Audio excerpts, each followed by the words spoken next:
All right, Bobcat fans and surrounding areas. It's Monday evening. That means it's Gridiron 64 time. And every Monday, we have a few podcasts in the evening. We try to bring in a coach.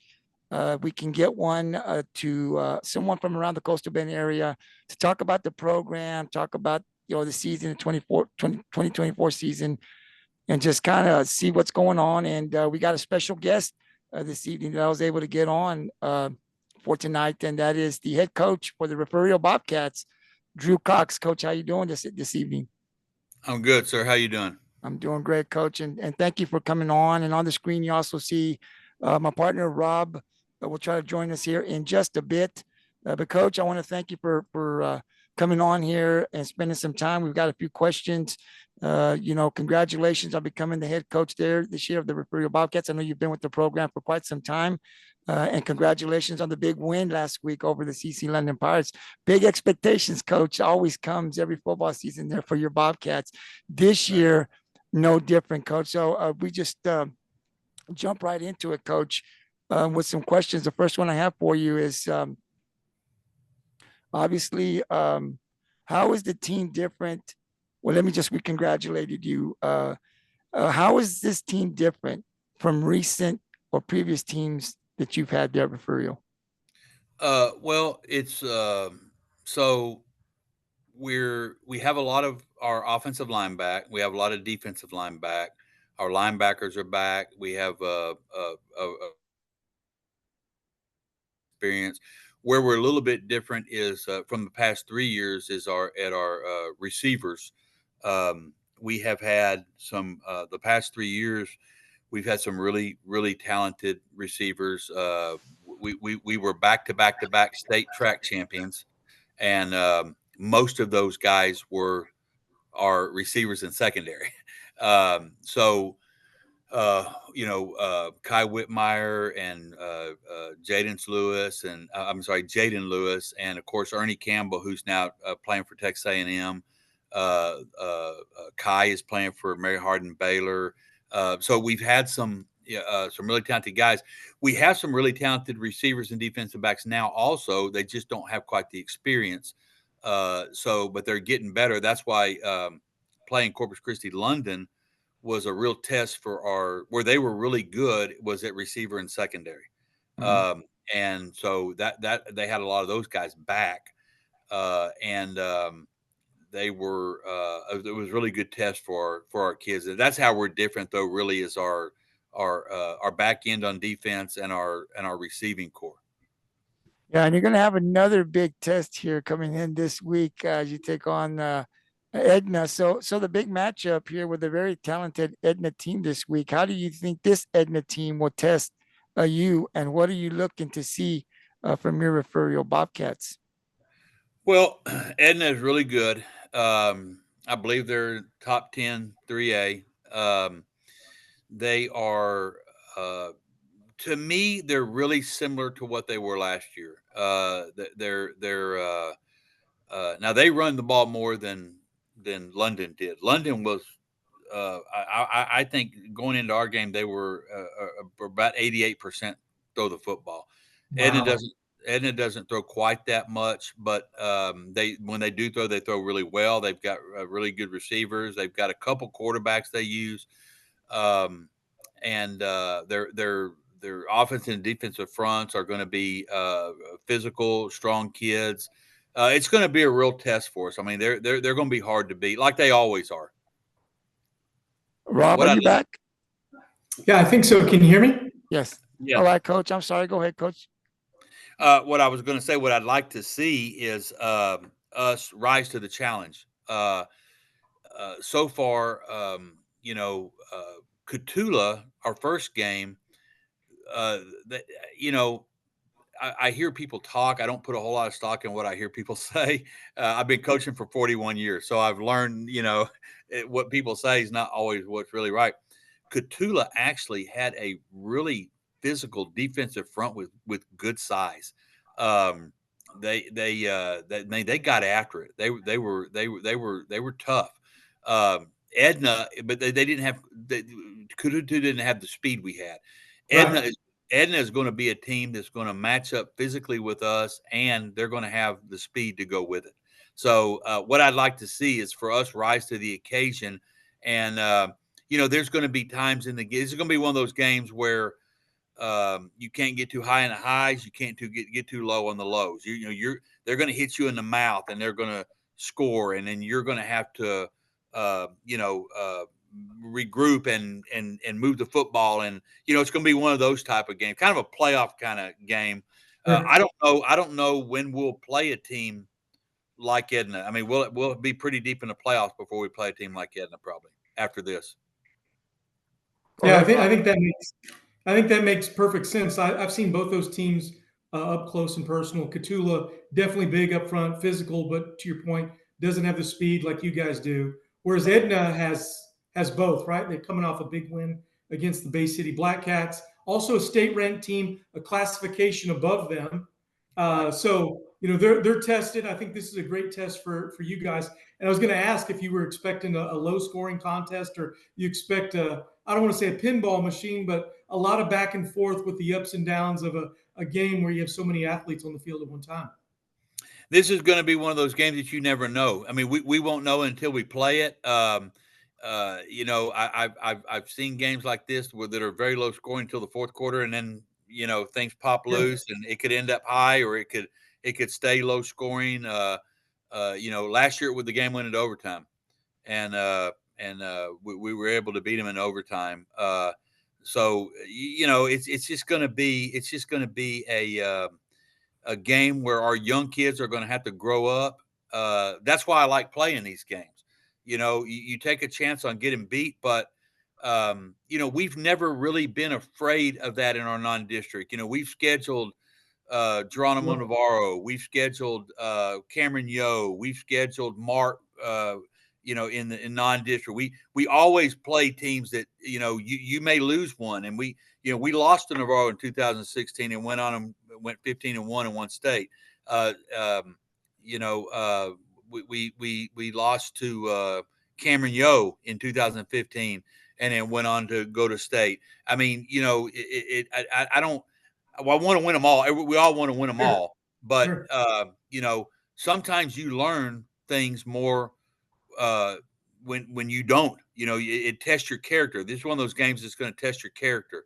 And if you're a team that plans on making a run at winning a ring, you need to have your character tested early.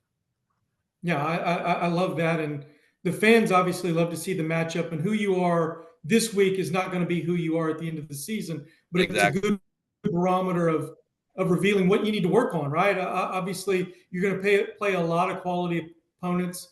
Refugio always goes rounds in the playoffs, and that leads to the expectations that come with that. So is it Jerry World or bust there in Refugio? And is that realistic? What do you think, Coach? Yeah, I mean, we're in a place that doesn't like to lose. For sure. Our community don't like to lose. Our kids don't like to lose. We don't, as coaches, we hate it. It's losing is abhorrent to us. It's just, and that's kind of been bred by. I've been here 18 years, and we've never well, this is my 18th for 17 straight years. The worst year we've had have been getting beat in the quarterfinals. So we've been either quarterfinals, semifinals, or state championship game 17 years in a row.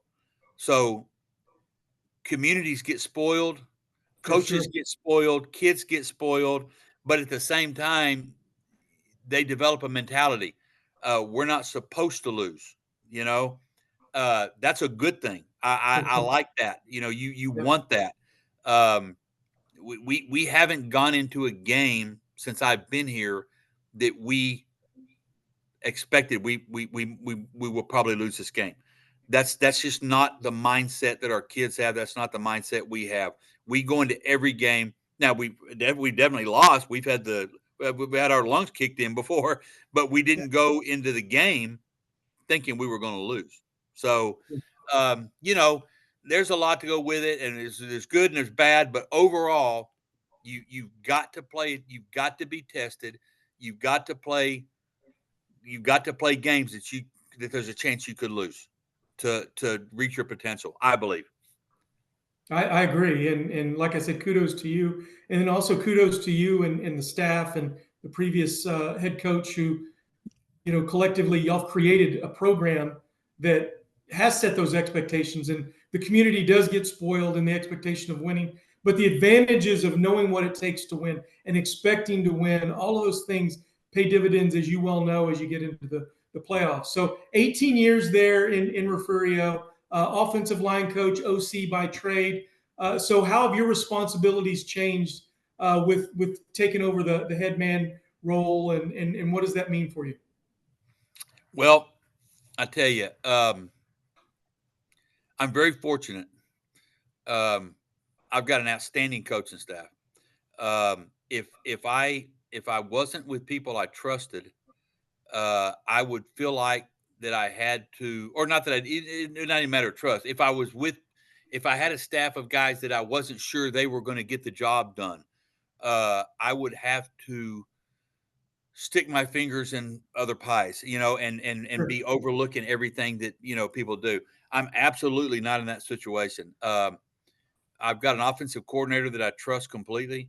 I know he's going to get the skill guys, and my offensive coaches I trust. I know they're going to get the job done. I know my OC is going to oversee it. He's going to get it done.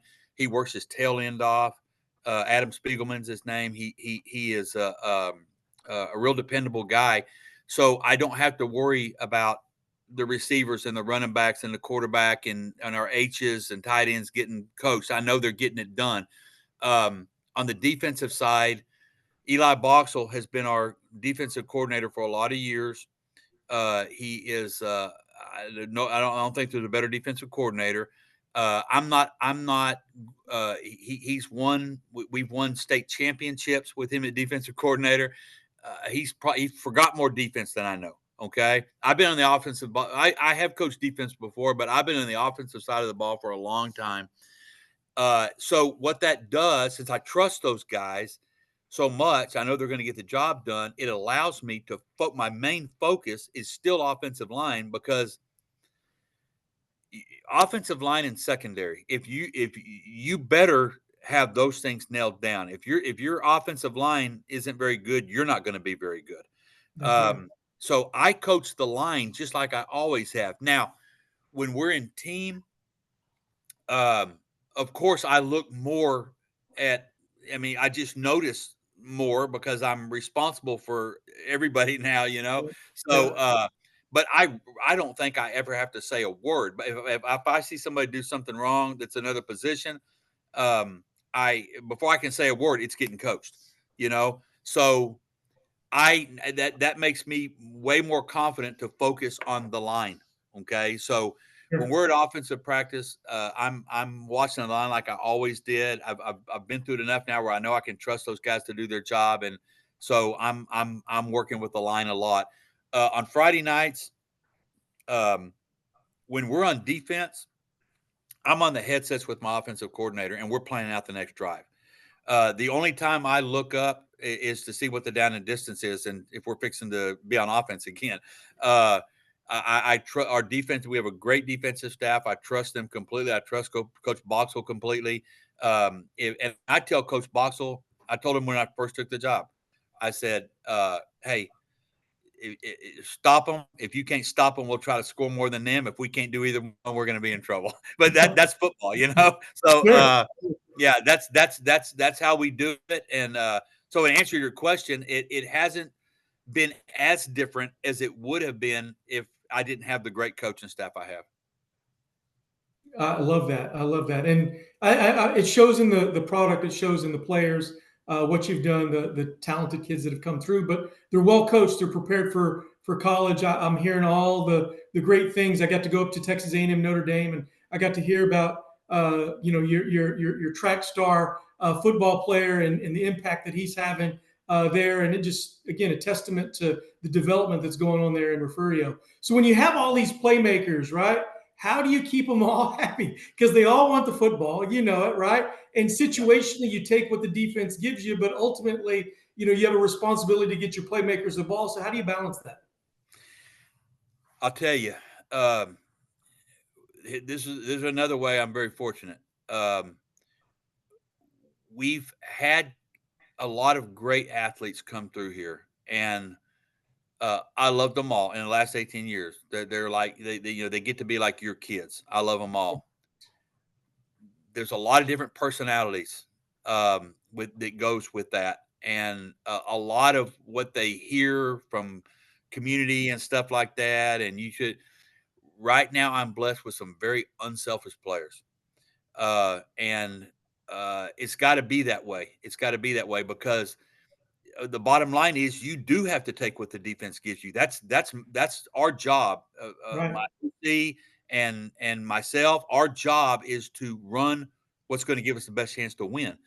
I also have a really good quarterback who threw the ball really, really well the other night.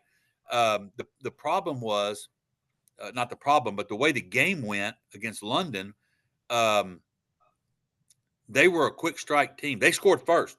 I mean, they opened the game with a deep pass they completed, and our defense was able to stop them on our 15-yard line. And then we started driving the ball, fumbled on our own 20, on their 20. I'm sorry, on their 20. And then the next play, they threw a fade for a touchdown.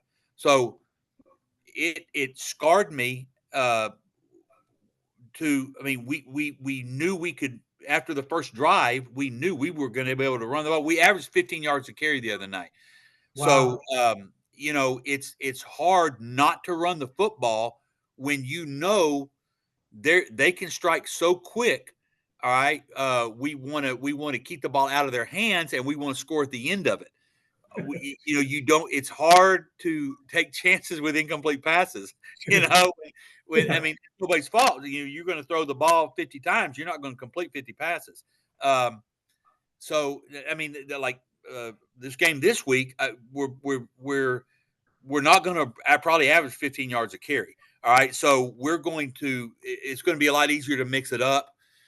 We did end up when we got up, and we did end up throwing the ball some, and our quarterback threw like a stud. Our receivers caught really well. We caught a couple touchdown passes really fast, and probably we could have been more balanced than we were. But we've got three running backs that, I mean, are three of the best in 2A. So it's hard, and we've got an offensive line that comes off the football and blocks really well. So it's hard not to run the ball. It's hard not to run the ball when you're having success with it. But we will mix it up. We will get kids their touches. We will. But these tough non-district games that we schedule, we got Edna this week. We're playing Cypress Christian for our last non-district game. I don't know a whole lot about them. I do know they have a running back that's going D1. So they're not going to be a cakewalk. It was a real struggle to find games. This is my first year to have to fill out a schedule, and nobody wants to play us. I told Coach Arian, I said, man, I have said some things to him about, you scheduled who? What are you thinking? And he goes, Coach, there's nobody to play us. Well, I told him, I said, man, I get it. It makes sense, right? You're a high quality 2A football team. You're trying to challenge yourself with playing teams that are classifications higher than you. And there's if they beat you in their mind, well, we should have beat you because we're bigger. And if they lose to you, how dare you lose to a smaller school? But the nature of understanding who you are and what's been built there, and the quality of the football program, it doesn't matter the classification. There's some 4 and 5A teams that y'all would run off the field in a lot of cases. And Right. Good football, when you watch it, good football, and when you watch Refugio football, it's quality football. Right. Yeah. A lot of bigger schools I don't mind. I mean, and I don't know, but losing to us is not as bad as losing to another smaller school. You know what I'm saying? They don't take any. It's not like it's expected kind of to there's going to be tough games and stuff. But yeah, it's been really tough. Even in the scrimmages, we typically most coaches I know, you want a tough scrimmage, but then you want one that's not going to be so. Well, we couldn't find. I had to scrimmage Goliath, who's ranked high in 3A, and then Tidehaven, who went to the state championship game last year. right. That was our 2 scrimmages. And then we go to, Cotulla, London, Edna, Cypress Christian, and all bigger schools than us, and then in the district. But, they're quality opponents. They're good opponents. And we think playing them is making us better. No, it makes sense. So you changed districts this year, right? So no Shiner, no Ganado in district. So what does that mean for you as it relates, right? Because pre-district you've scheduled tough. Used to be you'd get a lot, and I'm not saying you're not in a good district by no means, but when Ganado is as highly ranked as they are, you're right behind them in the so-called rankings. None of those teams in your district are ranked as highly as they are, or what Shiner used to be, right? So what does that mean for you with the new district in your mind? Well, our district, I know all the coaches in our district. They're all really good coaches. They're going to be well coached. They're going to be bigger than us up front. We're not very big up front. As a matter of fact, we got here in 2007, I had a big offensive line for 2A. I had Wayne Frazier, who ended up playing 4 years at UTEP. I had Dylan Clare at tackle that ended up playing 4 years at Rice. I had big guys. Mhm. That lasted for a couple years, and after that, we work really hard in the weight room. We're going to be as strong as we can be. We're going to be we're athletic up front, but everybody is bigger than us. We get the district, they're going to be bigger than us. So up front, we get a good challenge really every week. Now, what those schools, and I haven't played them yet, so I don't know, but Sure. but what they usually these districts south of us that we're in now usually don't have quite the speed we have. That's been the kind of the downfall for those guys playing us. But I don't know this year. Maybe they do. We haven't played in it.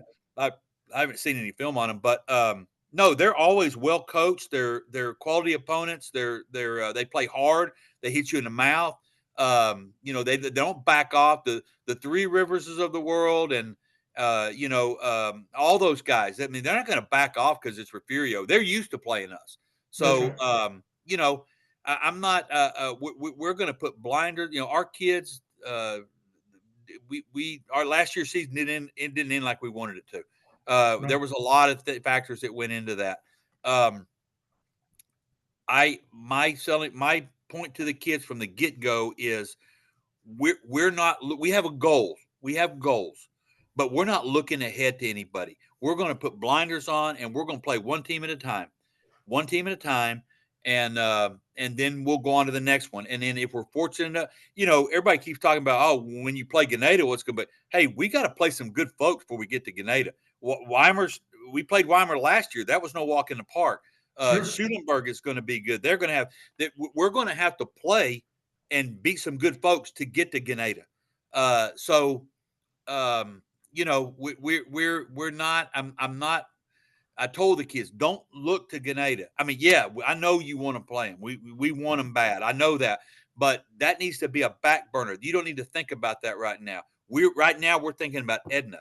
Next week, we're going to think about Cypress Christian. The next week, we're going to think about Fremont, and we're going to go that route, one game at a time, and get as good as we can be. That's our mindset.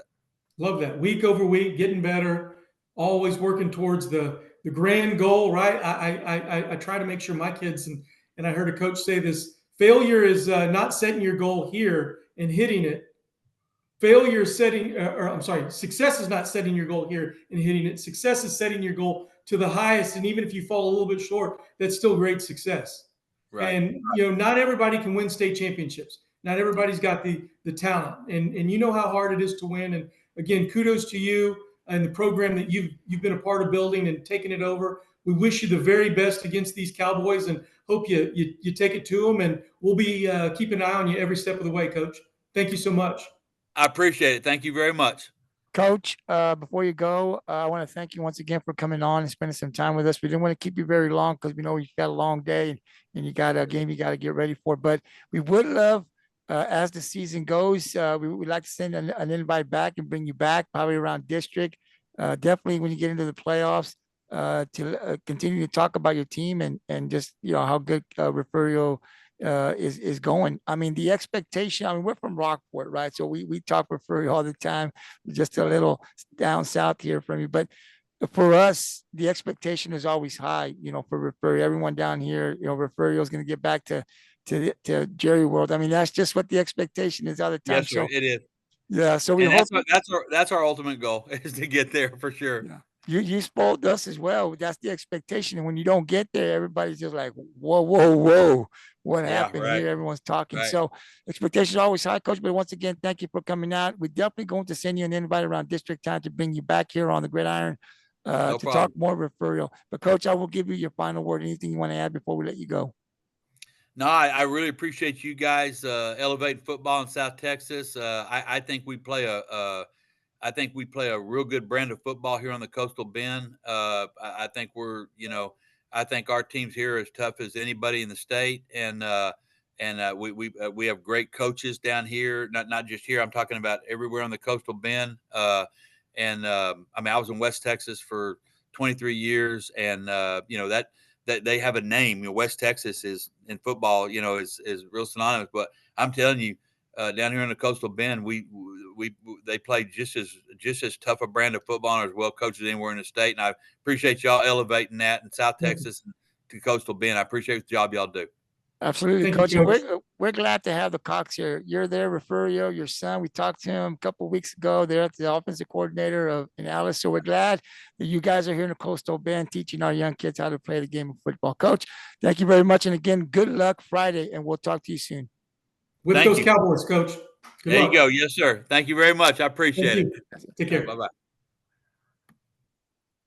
All right, Rob. Well, that was Coach Cox. First time I've ever talked to his son a couple of weeks ago. But, he was always an assistant. Now the head man there, Refugio. Just your thoughts on Coach and, I think they made a great choice in a selection. Obviously, a lot of continuity in the program. It's, not often a program that's had so much success, even if they didn't go as far as they normally did, to turn over a head coach. And, kudos to him for getting that job. And clearly he's doing a great job. It's going to be a tough matchup on Friday night, Gabriel. That Edna football team, like I said, I've seen them up close, very talented. They've got a throwing quarterback. They've got someone that is somewhat dual threat. There's speed everywhere. They're big up front. They're aggressive. They're well coached, and it's going to be tough. They're tested well. They played the Industrial Cobras and came out with a tough fought win, 38-35. And then they played Bay City, and I think a lot of people thought that Bay City, who was the number 10 ranked team, a classification above them, was going to hand it to them, and they took Bay City to the woodshed. Just really from the jump, they were all over Bay City, and they never let up. And so, tough matchup, but Refugio is super talented. And, as long as they're not looking too far ahead with Ganado, this is preparing for Ganado because that's who they think that they're going to play. You never know. But ultimately, I do expect this Refugio Bobcat team to go, quite far, to go many rounds and have a legitimate shot to win the state championship again this year. Yeah, and Coach Cox has been there. The kids know him. He knows the system. He knows the tradition there. He's been under Coach Herring there for quite some time. So I think, the transition over from Coach Herring to Coach Cox for the kids really wasn't much of a change because everything pretty much stays the same because the system, I mean, he's been there. The kids know him. And so I think it's really good for Refugio. But I like this matchup. And he talked about, this is going to be a test. He wants to see where his kids are at. Don't want to take a loss, right? But sometimes you have to get better. And if they're going to get back to Dallas, right, and have to play some of these teams and then Ganado waiting for them, right, to get through this, you're going to have to play a team like Edna, man, to see where you have to get better at. And then you got a couple of weeks to do that. So that matchup is going to be good. I haven't made my prediction just yet. So I definitely got to make it, but it's going to be a good one. And I want to thank you for coming out. I really enjoyed you coming on and interviewing Coach Cox. And we're going to continue to do this every week. Rob will be able to join sometimes. Sometimes he won't because he has to be out of state. But when he can, he'll be here. And we're already working on another coach. But I know you can't be next Monday because you're gone, but hopefully the one after. I'll let you know who is coming on, and then Rob, when he's available, will come in and he'll do these interviews with the coaches, which I think is really good to give them an opportunity to talk about their kids and their program. So before I let you go, anything else you want to add, Rob? No, thank you for having me, Gabriel. And you and I, we love Texas high school football. And just as Coach Cox said, there's a lot of really high quality football, well coached, great athletes throughout the Coastal Bend. It's just exciting and our privilege to get to cover it, to get to talk to these folks. These are leaders of men who are making a difference in the communities that are giving the communities opportunities to have these boys raised up in a manner that gives them a practice run at life somewhat. Because high school football is big, it's important to us, but at the end of the day, real life is real life, and high school football is not that. But it's a great way to learn lessons, function as a team, work hard towards a common goal, and work collectively with the community, the coaches, the administration, the teachers, your teammates, all those things to achieve that. So it's a privilege for us, and thank you for having me, Gabriel. Absolutely. And we'll see you. I know next Monday you can, but hopefully the following Monday you will. And I'll let you know who the next coach is. Sounds good. All right, buddy. Have a good night. Thank you. Y'all have a great night.